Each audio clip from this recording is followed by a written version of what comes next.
വട്ടിയൂർക്കാവ് മണ്ഡലത്തിലെ പ്രധാന എതിരാളിയെ ചൊല്ലി LDF UDF സ്ഥാനാർത്ഥികൾ തമ്മിൽ വാക്പോര. വട്ടിയൂർക്കാവിൽ മത്സരം BJPയുമായിട്ടാണെന്നും കെ മുരളീധരൻ മത്സരത്തിൽ നിന്ന് പിന്നോട്ട് പോയെന്നും VK പ്രശാന്ത് ആരോപിച്ചു. പരാജയഭീതി മൂലമാണ് പ്രശാന്ത് പുതിയ ആരോപണം ഉയർത്തുന്നതെന്ന് മുരളീധരൻ തിരിച്ചടിച്ചു. ഏവരെയും ഞെട്ടിക്കുന്ന ഭൂരിപക്ഷം ഉണ്ടാകുമെന്നായിരുന്നു BJP സ്ഥാനാർത്ഥി ശ്രീലേഖയുടെ പ്രതികരണം. ത്രികോണ പോരാട്ടം നടക്കുന്ന മണ്ഡലങ്ങളിലെല്ലാം പ്രധാന എതിരാളി ആരെന്നത് സംബന്ധിച്ച തർക്കങ്ങൾ പ്രചരണ രംഗത്ത് ഉടലെടുക്കാറുണ്ട്.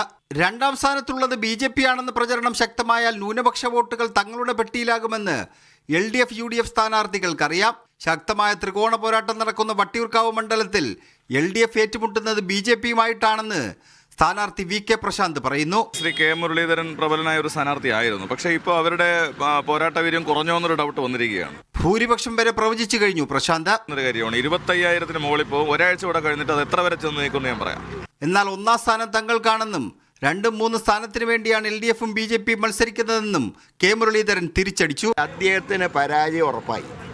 അതുകൊണ്ടാണ് പറയുന്നത് ഇവിടുത്തെ അന്തരീക്ഷം നോക്കിയാൽ ഞങ്ങൾ ഒന്നാം സ്ഥാനത്ത് 2-3 ആരാന്ന് അവർ തീരുമാനിച്ചു. എതിർ സ്ഥാനാർത്ഥികളെ കുറിച്ചുള്ള ഭൂരിപക്ഷത്തെ കുറിച്ചാണ് ശ്രീലേഖയ്ക്ക് പറയാനുള്ളത്.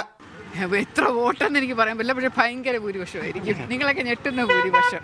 പ്രചരണ അന്തിമഘട്ടത്തിലേക്ക് കടക്കുന്നതോടെ പ്രചരണ വിഷയങ്ങളിലും വട്ടിയൂർക്കാവിൽ മാറ്റങ്ങൾ ഉണ്ടാകുന്നുണ്ട്. പ്രചരണത്തിന്റെ ആദ്യഘട്ടത്തിൽ പറയാതിരുന്ന ശബരിമല വിവാദം ഉയർത്തിയാണ് UDFന്റെ ഇപ്പോഴത്തെ വോട്ട് തേടൽ.